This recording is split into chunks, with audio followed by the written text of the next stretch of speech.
கர்த்தருடைய பரிசுத்த நாமத்துக்கு ஸ்தோத்திரம். சங்கீதம் 32:8. நான் உனக்கு போதித்து நீ நடக்க வேண்டிய வழியை உனக்கு காட்டுவேன். உன்மேல் என் கண் வைத்து உனக்கு ஆலோசனை சொல்லுவேன்னு ஆண்டவர் சொல்றார். I will advice you. ஆண்டவர் சொல்றார், நான் உனக்கு ஆலோசனை சொல்லுவேன். நம்முடைய ஆண்டவர் ஆலோசனை சொல்லுகிறவங்க. இன்னைக்கு உலகத்தில் இருக்க நிறைய பேருக்கு பிடிக்காத ஒன்று அட்வைஸ் தான்.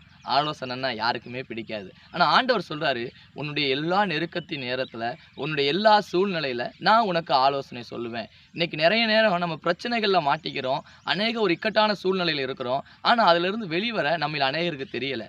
ஆனால் கர்த்தர் நமக்கு அந்த இடத்துல ஒரு ஆலோசனை கொடுக்க, ஒரு அட்வைஸ் கொடுக்க, நம்மளை விடுவிக்க போதுமானவராக இருக்கிறாரு. நான் ஒரு சின்ன சம்பவத்தை உங்களுக்கு சொல்கிறேனே. நீங்கள் பார்த்தீங்க அப்படின்னா, ஆண்டவர் சாமுவேல்கிட்ட சொல்லுவார், நீ போய் தாவீதை அபிஷேகம் பண்ணு.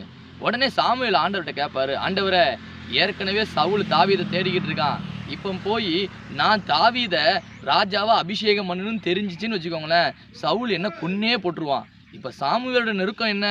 சவுலு நான் போய் தாவீதை ராஜாவை அபிஷேகம் பண்ணது கேள்விப்பட்டா என்னை கொன்றுவான். நான் எப்படி போய் பண்ணேன்? சவுலுக்கு ஒரு பெரிய பிரச்சனை. ஆனால் கர்த்தருடைய வார்த்தையை மீற முடியாது. ஆனால் ஆண்டவர்கிட்ட உடனே ஒரு ஆலோசனை கேட்டாங்க. ஆண்டவர் எப்படி ஆலோசனை சொன்னார் தெரியுமா? சாமுவேலை கூப்பிடுறாரு, நீ பாரு, நீ ஈசாயின் இடத்துக்கு போ. அங்கே உள்ளவங்க கேட்டா கர்த்தருக்கு பலியிட வந்தேன்னு சொல்லு. கர்த்தருக்கு பலி செலுத்து. அந்த பலி விருந்துக்கு நீ ஈசாயை கூப்பிடு, ஈசாயினுடைய பிள்ளைகளை கூப்பிடு. அப்போ அந்த பலி விருந்துக்கு அவங்க வருவாங்க. அப்போ நீ தாவீதை அபிஷேகம் பண்ணு.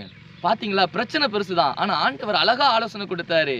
நீ பலி செலுத்தப்போ போகிற இடத்துல ஈசாயை கூப்பிடு, பலி விருந்துக்கு அவங்கள கூப்பிடு. அப்போ யாருக்குமே எந்த காரியத்திலையுமே ஒரு சந்தேகம் வராது. இவர் கர்த்தருக்காக ஆராதனை செய்ய வந்திருக்காருப்பா, வந்த இடத்துக்கு இந்த குடும்பத்தை கூப்பிட்டுருக்காரு. அதில் இந்த சம்பவம் இப்போ பார்த்தீங்களே, பிரச்சனை பெருசாக இருந்துச்சு. சாமுவேல் ரொம்பவும் பயப்படுறான், என் உயிரே பெய்யும் அப்படின்னு பயப்படுறான். ஆனால் ஆண்டவர்கிட்ட கேட்கும்போது என் தேவன் அழகாக ஆலோசனை சொல்லி அவன் பிரச்சனையிலேருந்து அவனை விடுவித்து தம்முடைய காரியத்தை நேர்த்தியாக நிறைவேற்றி முடித்தார். ஆம் அன்பானவர்களே, இன்றைக்கும் உங்களை சுற்றி இருக்கிற பிரச்சனை பெருசாக இருக்கலாம், சூழ்நிலை ரொம்ப பெருசாக இருக்கலாம், உயிரே பெய்யும், என் தலையே பெய்யும், என் குடும்பமே அவ்வளவுதான், இனி என்னால் மீண்டு வர முடியாது, இந்த கடன் பிரச்சனை, இந்த குடும்பத்தில் மகளுடைய பிரச்சனை, மகனுடைய காரியம் எப்படின்னு சொல்லி நீங்கள் அநேக காரியங்களை குறித்து கலங்கிக்கிட்டு இருக்கலாம். ஆனால் ஆண்டவர் சொல்கிறாரு, நான் உனக்கு ஆலோசனை சொல்லுவேன். மகளே, நான் உனக்கு ஆலோசனை சொல்லுவேன்னு ஆண்டவர் சொல்கிறாரு. ஆண்டவரை நோக்கி கூப்பிடுங்க. எப்படி சாமுவேலுக்கு ஒரு ஆலோசனையை சொல்லி ஆண்டவர் அவரை தப்புவித்தாரோ, அதே போல் இன்னைக்கு உங்களுக்கு ஆலோசனை சொல்வார். ஆண்டவர் சொல்கிறார், நான் உனக்கு ஆலோசனை சொல்லுவேன். அந்த கர்த்தரை நோக்கி கூப்பிடுங்க. நிச்சயம் உங்கள் வாழ்க்கையில் பெரிய காரியத்தை காண்பீங்க. அவர் உங்களுக்கு ஆலோசனை சொல்வார். தேங்க்யூ. God bless you.